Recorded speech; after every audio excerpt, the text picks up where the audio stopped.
जी पुनर्बार आम आसीचे आम ये उद्योगट धाम कहीं प्रति समय आम कही रखी था ये एक एपरी एक धाम जहाँ मालिका वर्णित गुप्त पीठ ये उद्योगटे कौन गुप्त अच्छी से विषय में अनेक कथा आम आलोचना रखीचे पूर्व वीडियो मानक आज आसीचे आम दुर्योधन महंत साधुंकर आज हूँ श्राद्ध वार्षिक ये श्राद्ध वार्षिक आमर समस्त बंधु मान को नहीं आज किसी कार्यक्रम रोचे सिद्ध साधु महापुरुष राजीव लोचन समाधि पीठ रे एबे बंधु मान द्वारा से उदय स्कंद पाठ करा जाउछि। आसंतु से सामिल हेबा आउ किछि वार्ता रखिबा आज ये समाज रे किपरि भाव रे हमर विचार वार्ता समाज प्रति कौन सब रोचे से विषय किछि समय आलोचना रखिबा। आसंतु साधु महापुरुष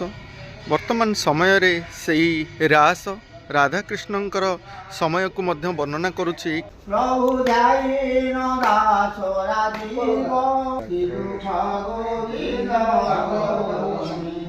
गोपीनाथ परमानंद फलति वृंदावन चंद्र महाशून्य रे परिवास फलति लीलादि पुरुष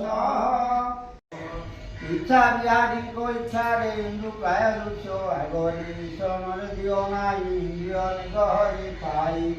उदय तरी भूमिर ज्योति आई न जागर उदय कुंडली विकास करती सुनती असूर्य माधुर्य पुरुष तमर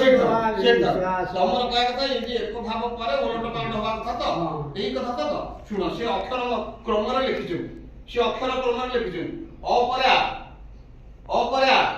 ई परे उ से अक्षर क्रम रे लिखिछु यदि तो लू सरिला लू परे ए आउथला ए परे ओई परे ओ तो आसीबो उलट पालट आसी से तो ए परे तमे वो कनि कोचंती लू परे बुझिली हां अक्षर बसाने बस हां पढ़ो अक्षर बना लिखिछु मजा देखो विधान पंचभूत दे पंच प्राण पंच आत्मा दे पंच मन पंच बीज दे पंच तत्व पंच सुर निरखित शुभमतिया पतेज समीर आकाश पंच भूत दर प्राणोपान जे समान उद्यान व्यान पंच प्राण ज्ञान आत्मा जे ध्यान आत्मा तत्व आत्मा जे जीव आत्मा परम आत्मा जे निर्गुण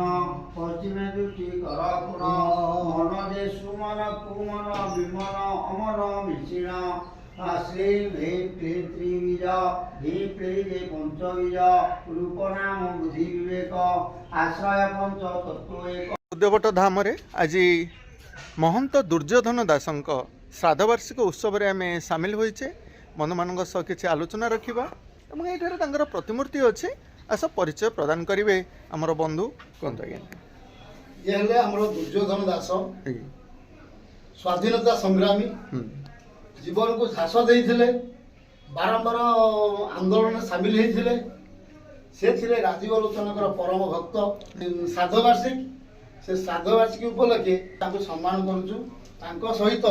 हमर अछंती स्वाधीनता संग्रामी बापू जातिर पिता तांको मते संबोधन करिछु हमरा ये हेले नारायण वीरवर सामंत आज्ञा आज्ञा जे होतंती जमीदार आम षंढ राजांकर ज्वाई आमर आम ये अंचल से विधायक श्राद्ध वार्षिक उत्सव आम कहीं पालन करता आम कहीं श्राद्ध देवा ये विषय टिके जानिया चाहूँ आज्ञा। प्रथम वरिष्ठ स्वाधीनता संग्रामी आध्यात्मिक पुरुष स्वर्गत दुर्योधन पट्टनायक प्रणाम करुँ आज तांकर पुण्यतिथि आज दिन में तांकर देहांत होता 1894 मसीह एरसवा ब्लॉक अंतर्गत सिंगीपुर ग्राम से जन्मग्रहण करते तांकर युवक अवस्था मन भर एक वैप्लविक धारा थिला कि जन विप्लवी थे से अंचल ता सहित से शिक्षकता करने भल पाते पिला पाठ पढ़े शिक्षित करने इच्छा था खाली से नुहे से शिक्षक चाकरी भी पाई चाकरी करुवा समय से हठात ଆମ ଅଞ୍ଚଳର ଅନ୍ୟତମ ମହାଯୋଗୀ ସିଦ୍ଧ ସାଧୁ ମହାପୁରୁଷ ରାଜୀବ ଲୋଚନଙ୍କ ସହିତ ତାଙ୍କର ଭେଟ ହୁଏ। ପ୍ରେରଣାରେ ସେ ଅନୁପ୍ରାଣିତ ହେଲେ ଏବଂ ସେ ଅନୁପ୍ରାଣିତ ହେଲେ ଏବଂ ତାଙ୍କର ଦୀକ୍ଷା ମଧ୍ୟ ଗ୍ରହଣ କଲେ, ତାଙ୍କର ଶିଷ୍ୟତ୍ୱ ଗ୍ରହଣ କଲେ। ଏବଂ ସିଏ କେବଳ ଖାଲି ଆଧ୍ୟାତ୍ମିକବାଦୀ ପୁରୁଷ ନୁହନ୍ତି, ସେ ବିଶିଷ୍ଟ ସ୍ୱାଧୀନତା ସଂଗ୍ରାମୀ। ଆପଣମାନେ ଜାଣିଛନ୍ତି 1930 ମସିହାରେ ଯେତେବେଳେ ଲବଣ ସତ୍ୟାଗ୍ରହ ହେଲା ଏ ଅଞ୍ଚଳରେ, ଦୁର୍ଯ୍ୟୋଧନ ପଟ୍ଟନାୟକ ଗିରଫ ହେଲେ ଲୁଣବରା ଆନ୍ଦୋଳନ କରିକି, ଲବଣ ସତ୍ୟାଗ୍ରହ କରିକି, ଏବଂ ସେ ଆଖପାଖ ଅଞ୍ଚଳର ଲୋକମାନଙ୍କ ସମସ୍ତଙ୍କୁ ଏକଜୁଟ କରିକି ବ୍ରିଟିଶ ବିରୁଦ୍ଧରେ ସ୍ୱର ଉତ୍ତୋଳନ କଲେ ଏବଂ ତାଙ୍କୁ ହାତରେ ଗୋଡ଼ରେ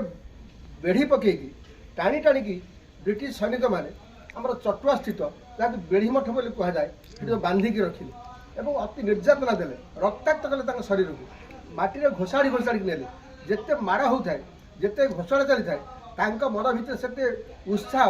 ଏତେ ମାନେ ଆବେଗ ଥାଏ, ସେ ଇଂରେଜମାନଙ୍କ ବିରୁଦ୍ଧରେ ମଧ୍ୟ ଭାଷଣ ଦେଉଥାନ୍ତି ଯେ ତମର ଏ ଯେଉଁ ଅତ୍ୟାଚାର, ମଣିଷ ଜାତି ପ୍ରତି ଯେଉଁ ଅତ୍ୟାଚାର, ଏଇଟା ରହିବନି କେବେ। ଦିନେ ନା ଦିନେ ଏ ଦେଶରୁ ଲୋପ ପାଇବ ଏବଂ ଗାନ୍ଧୀବାଦ ପାଇଁ ଆହ୍ୱାନ ଦେଇଛି ଦେବ। ସେ ରାଜୀବ ଲୋଚନଙ୍କର ପଟ ଶିଷ୍ୟ ହେଇକି ଥିଲେ ଏବଂ ଶେଷରେ ଏଇଠି ମହନ୍ତ ଭାବରେ ତାଙ୍କର ଜୀବନ ବିତିଲା। ଖାଲି ସେତିକି ନୁହେଁ, ସେ ଏଇଠି ତାଙ୍କର ସମାଧିସ୍ଥ ହେଇଛନ୍ତି।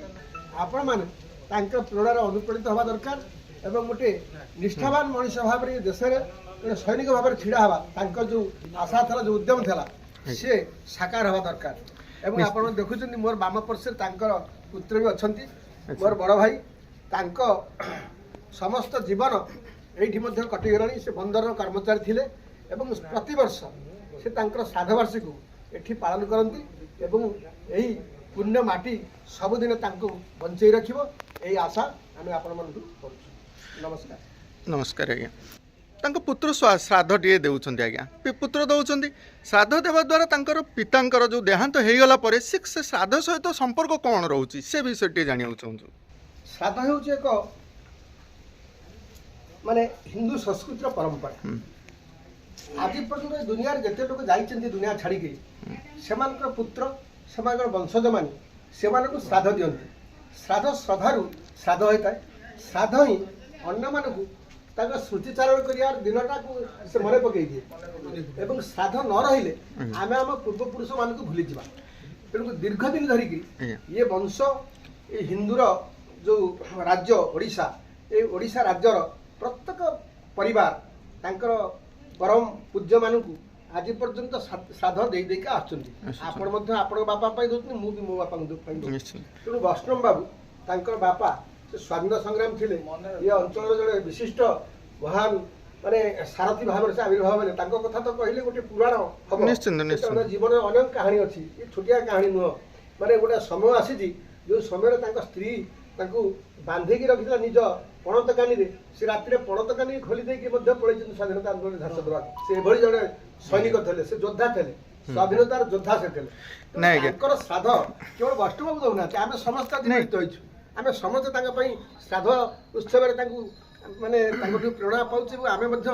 ଏ ଶ୍ରାଦ୍ଧକୁ ସମର୍ଥନ ଦେଇଛୁ, ବୈଷ୍ଣବକୁ ଉତ୍ସାହିତ କରୁଛୁ। ପ୍ରତିବର୍ଷ ଏ ଶ୍ରାଦ୍ଧ ଆଉ ଟିକେ ଉଚ୍ଚ କୋଟିର ହେଉ, ଆମେ ମଧ୍ୟ ତାଙ୍କ ପ୍ରତିମୂର୍ତ୍ତି ସ୍ଥାପନ କରିଥିଲୁ। ଏଠି ବିଶିଷ୍ଟ ବ୍ୟକ୍ତିମାନେ ମଧ୍ୟ ଆସିଛନ୍ତି, ଏଠି ଶ୍ରାଦ୍ଧ କାର୍ଯ୍ୟ ହେଇଛି। এইটা হচ্ছে এক হিন্দু পরম্পরার হিন্দু পরম্পরা। এটি শ্রাদ্ধ নিশ্চয় দেওয়া পড়ব, এটা হচ্ছে পিতৃপুরুষ ପାଇଁ এটা হচ্ছে গোটে কারণ। ବହୁତ ସୁନ୍ଦର। ଯେମିତି ବୈଷ୍ଣବ ମଉସା ତାଙ୍କର ବାପାଙ୍କର ଶ୍ରାଦ୍ଧ କରୁଛନ୍ତି, ସେମିତି ବୈଷ୍ଣବ ମଉସାକୁ ନିବେଦନ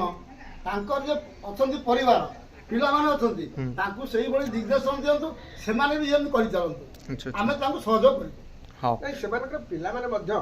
ये कार्य सहयोग कर वैष्णव बाबूर बर्तमान रिटायर्ड लोक से 80 वर्ष बयस है 85 वर्ष है। आप देखुं कार्यक्रम गुड़ी महात्मा गांधी अच्छा दुर्योधन पट्टनायक अच्छा नारायण वीरवर सामंत विशिष्ट स्वाधीनता संग्रामी अत्यंत परम बंधु थे रखीचु से पिला माने मध्य ये सहयोग करिवारु ये कार्य गुडी सब हेछि निश्चित पिला माने वैष्णवकर पिला माने एवं से माने प्रत्यक्ष भाव में समस्त कार्य सी करबे। वैष्णव जेहेतु तांकर बापा तेणु सी खाली नामक मात्र किंतु तांकर समस्त सहयोग पिला माने कर रहछि। हां बंधु बहुत बहुत धन्यवाद। ओना ते हम ज्यादा किछ ए पर्यंत उदय ओटा এটা গোটাଏ ପ୍ରେତପୁରୀର ଘଟଣା ହୁଁ ସେଇଥିରେ ଲେଖା ହେଇଛି ଯଜନ୍ତେ ସାର୍ତ୍ତିକେ ଦେବାନ୍ ଯକ୍ଷ ରାକ୍ଷସ ରାଜସାହା ପ୍ରେତାନଭୂତ ଗଣେଶ ଚାହିଁ ଯଜନ୍ତେ ତାମସା ଜନା ତାମସିକ ଲୋକ ପ୍ରେତାତ୍ମାକୁ ପୂଜା କରୁଛନ୍ତି ସାର୍ତ୍ତିକ ଲୋକ ଦେବାଦେବୀଙ୍କୁ ପୂଜା କରୁଛନ୍ତି ରାଜସିକ ଲୋକ ରାକ୍ଷସମାନଙ୍କୁ ପୂଜା କରୁଛନ୍ତି ତେଣୁ ଏଇ ଯେଉଁ ପିତୃଗଣ ଆମର ଚାଲି ଯାଇଛନ୍ତି ଆମର ପରମ ପିତା ଧର ବାପା ଚାଲି ଯାଇଛି ମା ଚାଲି ଯାଇଛି ବୋଉ ଚାଲି ଯାଇଛି ପିତୃଗଣ ଯାଇଛନ୍ତି କେଉଁଠିକି ନା ସେ ପ୍ରେତପୁରୀରେ ରହିଛନ୍ତି ତାଙ୍କୁ ମନେ ରଖିବା ପାଇଁ ତାଙ୍କ କଥା ତାଙ୍କରି ଅନୁସରଣ କରିବା ପାଇଁ ତାଙ୍କର ଜ୍ଞାନ ଗାରିମାକୁ ତାଙ୍କର ସେଇ ପିତୃ ଶ୍ରାଦ୍ଧଟାକୁ ପାଳନ କରାଯାଉଛି ସେଇଦିନ ଆମ ବାପା ମାଆଙ୍କୁ ଡାକିକିରି ଆଗ ଭୋଜ୍ୟଟାକୁ ଦେବା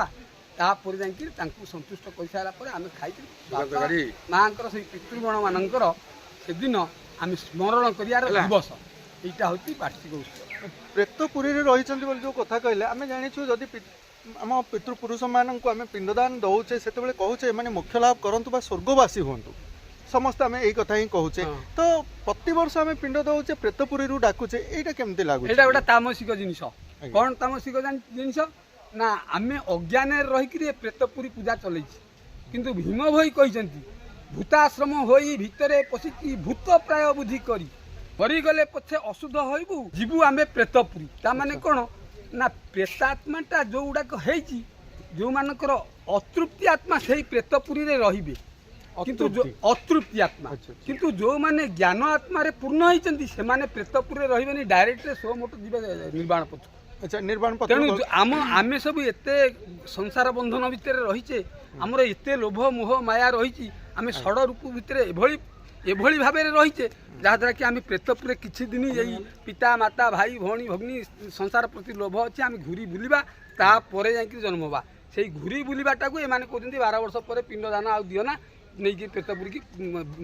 ଉତ୍ସର୍ଗ କରିଦିଅ କିନ୍ତୁ ଆମେ ତ ପ୍ରତିବର୍ଷ ପିଣ୍ଡଦାନ ଦେଉଛେ ଶ୍ରାଦ୍ଧ ବାର୍ଷିକ ପାଳନ ଦେଉଛେ କିନ୍ତୁ 12 ବର୍ଷ ପରେ ଆଉ ଦେବା କଥା ନୁହଁ ଯେହେତୁ ପ୍ରେତପୁରୀରେ ଆଉ କେହି ରହନ୍ତିନି ସମସ୍ତେ ମୁଖ୍ୟ ହେଇଯାଆନ୍ତି କିନ୍ତୁ ଏମାନେ ସବୁ ତାକୁ ଧରିକିରି ଦେଉଛନ୍ତି ଯଦି କର୍ମକାଣ୍ଡଟା ଅଛି ବିହାରୀ କର୍ମକାଣ୍ଡରେ ଏଇଟା ସେଇଟାକୁ ପାଳନ କରୁଛନ୍ତି ଆଉ କ'ଣ ଅଛି କିନ୍ତୁ ସେଇଟା କିଛି ନୁହଁ ଆମେ ଅଜ୍ଞାନୀ ଜୀବ ବୋଲି ଆମେ ପ୍ରେତପୁରୀରେ ଘାଣ୍ଟି ହେଉଛେ କିନ୍ତୁ ଜ୍ଞାନୀବନ୍ତ ପୁରୁଷମାନେ ସେମାନେ ଉତ୍ତରାୟଣରେ ପଳାଉଛନ୍ତି ତାଙ୍କର ପ୍ରେତପୁରୀରେ ରହିବାର ପ୍ରଶ୍ନ ଉଠୁନି କିନ୍ତୁ ଆମେମାନେ ଯଦି କିଛି ସୁକର୍ମ କରିକିରି ଯାଉଛେ ତ ଭଲ ରହୁଛେ କିନ୍ତୁ ଯଦିଓ ବି କୁକର୍ମ କରିଛେ ଆମେ ଏଇଠାରେ ହିଁ ମନୁଷ୍ୟ ମୃତ୍ୟୁ ପରେ ଶ୍ରାଦ୍ଧ ସହିତ ତାର ସମ୍ପର୍କ କ'ଣ ସେତିକି ଜାଣିବାକୁ ଶ୍ରାଦ୍ଧ ସହିତ ସମ୍ପର୍କ ଅଛି ମୋର ପୁଅ ହଉ ବା ମୋର ନାତି ହଉ ସେ ଜାଣିବେ ପିଣ୍ଡ ଦିଆହେଉଛି ମାନେ ମୋର ବାପା ଅଛି ମୋର ବାପାର ବାପା ଅଛି ଏଇଟା ପିଲାମାନେ ମନେ ନେବେ ଶ୍ରାଦ୍ଧ ଦିଆଯାଏ ଋଷି ଭଗୀରଥଙ୍କ ବଂଶଧର ଗୋଟେ ପାପ କରୁଥିଲେ ଯେଉଁ ପାପରେ ସେମାନେ ଜଳୁଥିଲେ ନା ପୋଡ଼ି ହେଉଥିଲେ ନା ମରିବା ତେଣୁ ଗଙ୍ଗାଦେବୀଙ୍କୁ ପ୍ରାର୍ଥନା କରି ପୃଥିବୀକି ଆଣିଥିଲେ ସେମାନେ ଗଙ୍ଗାରେ ସ୍ନାନ କଲେ ମୁକ୍ତି ପାଇବେ ତେଣୁ ଗଙ୍ଗାଦେବୀ ସେତେବେଳେ ଆସିଥିଲେ ଗଙ୍ଗାଦେବୀ କେମିତି ଆସିଥିବେ ଏ ତ କଥା ଅନ୍ୟ ଆଡ଼କୁ ପଳେଇ ଯାଉଛି ଗଙ୍ଗା କେମିତି ଆସିଥିବେ ନା ସେ ପୃଥିବୀରେ ପଇଲେ ମୁଁ ଫାଟିଯିବି ଯେଉଁଠି ପଇଲେ ଫାଟିଯିବି ଛୋଟ ସେ ଆସି ଶିବଙ୍କ କତେ ସ୍ତୁତି କଲେ ଯେ ମୁଁ ଗଙ୍ଗାକୁ ଆଣିବା ପାଇଁ ନା ମୋର ଜଟା ବହୁତ ଅଛି ସେ ତେଣୁ ଗଙ୍ଗା ଆସିଥିଲେ ଶିବଙ୍କ ଜଟା ମାଧ୍ୟମରେ ଗଙ୍ଗା ତେଣୁ ଆପଣ ଦେଖିଥିବେ ଆପଣ ଗୋଟେ ବୋତଲରେ ପାଣି ରଖିବେ ମାସେ ଆପଣ ଜେନୁଇନ୍ ପାଣି ରଖିବେ କି ଆକ୍ୱାଗାର୍ଡ଼ ପାଣି ରଖନ୍ତୁ ସେ ବି ଖରାପ ହେଇଯିବ କିନ୍ତୁ ଆପଣ ଗଙ୍ଗା ପାଣି ଆଣି ଗୋଟେ ବୋତଲ ରଖିବେ ବର୍ଷ ଧରି ସେ ଖରାପ ହେବ ନାହିଁ କାରଣ ଗଙ୍ଗାର ମହାତ୍ମ୍ୟ ଏମିତି ଅଛି ତେଣୁ ଗଙ୍ଗା ପାଣି ଆମେ ଛୁଇଁଲେ ପାଇଲେ ଆମେ ଯାହା ହେଲେ ପବିତ୍ର ତେଣୁ ଆପଣ ଯେଉଁ ଶ୍ରାଦ୍ଧ କଥା କହିଲେ ପବିତ୍ର କଥା ଯୋଉଟା ରହିଲା ଆଜ୍ଞା ଔଷଧୀୟ ଜଡ଼ିବୁଟି ଦେଇକିରି ସେ ପାଣିଟିଏ ମାନେ ପ୍ରଭାବିତ ହେଉଛି ସେଥିପାଇଁ ସେ ଆମ ପାଇଁ ଉପକାର ଆସୁଛି ଆଜ୍ଞା କିନ୍ତୁ ଆମର ଏଇ ଯେଉଁ ମୃତ୍ୟୁ ପରେ ଏ ପିଣ୍ଡଦାନର ବ୍ୟବସ୍ଥା କ'ଣ ପିଣ୍ଡଦାନର ମୁଖ୍ୟ ବ୍ୟବସ୍ଥା ହେଉଛି ପିତୃପୁରୁଷଙ୍କୁ ମନେ ରଖିବା ପାଇଁ ମନେ ରଖିବା ଆଜ୍ଞା ବହୁତ ବହୁତ ଧନ୍ୟବାଦ ଆମର ଭବିଷ୍ୟତ ବଂଶଧର ମନେ ରଖିବେ ପିତୃପୁରୁଷ ଆମର ଅଛନ୍ତି ବୋଲି ତ ଯିଏ ଜନ୍ମ ଦେଇଛନ୍ତି ସେ ଆମ ପାଇଁ ବଡ଼ ଦେବତା ଆଜ୍ଞା ତାଙ୍କର ସେବା କରି ଆଗକୁ ବଢ଼ିଲେ ଆଜ୍ଞା ଗୋଟେ କଥା ନାହିଁ କି ପିତା ଗୁରୁ ମାତା ଗୁରୁ ଗୁରୁ ଭଗବାନ ଜଗତ ଗୁରୁ ଶ୍ରୀକୃଷ୍ଣ ସର୍ବଶକ୍ତିମାନ ଆପଣ ପରଖି ନିଅନ୍ତୁ ସବୁ ଚକଚକ ଦିଶୁଥିବା ପଦାର୍ଥ ଯେ ସୁନା ହୋଇପାରେ ତାହା କେବେ ସମ୍ଭବ ନୁହେଁ ସେଥିପାଇଁ ଆମେ କହି ରଖୁ ଏ ଧାମରୁ ଆଜି ଛୋଟିଆ ବାର୍ତ୍ତାଟିଏ ଆମେ ଦେଉଛୁ ଯେଉଁ ବନ୍ଧୁମାନଙ୍କ ମନ ଭିତରେ କିଛି ବାର୍ତ୍ତା ରହୁଛି କିଛି ଅହଂଭାବନା ରହୁଛି ମୋର କହିକିରି ସେମାନେ ଆଜି ପର୍ଯ୍ୟନ୍ତ ଚାଲୁଛନ୍ତି ସେମାନେ ବନ୍ଧୁ ଏ ସମୟ ଅଛି ସୁଧୁରି ଯାଆନ୍ତୁ ଆଉ କିଛି ଦିନର ସମୟ ଆମର ଆଜ୍ଞା କ'ଣ ବା ନେଇଯିବ ଏଠାରୁ ए धरारू कौन आणिक आसीथिल कौन जे नहीं जीव किंतु बड़ विडंबनार विषय सुख शांति सब छड़े नेउछि लोक मत एबे भी कहउछन आज्ञा सुख सुविधा मनीष मनीषर छड़े नेउछि मनीष आ गोटे मनीष सुख सुविधा केमी छड़े नब आज्ञा आत्मीय सुख शांति ठारू अर्थ केबे आगरे आसीपर ना आपण आध्यात्मिक चेतन आसतु अंतर को सुख दिंतु मनुष्यर अर्थ कौन मार्ग कौन बुझंतु ना टंका पछरे कहीं गोड़ौं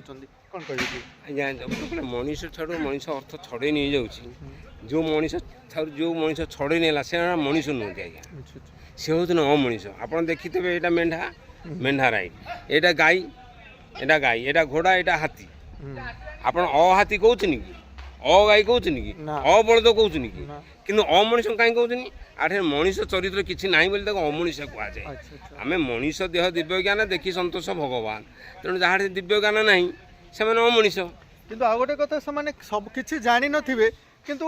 कहिबे जे आमे सब किछि जानि एपरि बंधु माने अछंती जे विरक्ति करि दउछन्ती मनुष्य माने से माने लोकन को माने पथभ्रंश करि दउछ निश्चित आज्ञा तमे जानिछो जति कि सामना को आस कुह सामना रे कहिबेनी सभा समिति रे बसिले पार्टी पदे कथा बाहरिबोनी से भली मनुष्य माने पछ बाटे टाणी टुणी नै करी हे एते कथा सब आमे जानिछो अरे जानिछो जदि सामना को आस सामना रे आलोचना करो ना समय अछि सुधुरी जाओ ना ये सब पछ बाटे आलोचना करी करी जो समय नष्ट करूछो एथरु वर्ती हो एहा ही हमर आज समाज को ये छोटिया वार्ता बहुत बहुत धन्यवाद मंडली की दुर्योधन बाबा वार्षिक मेला उपलक्षे सर्वे बोल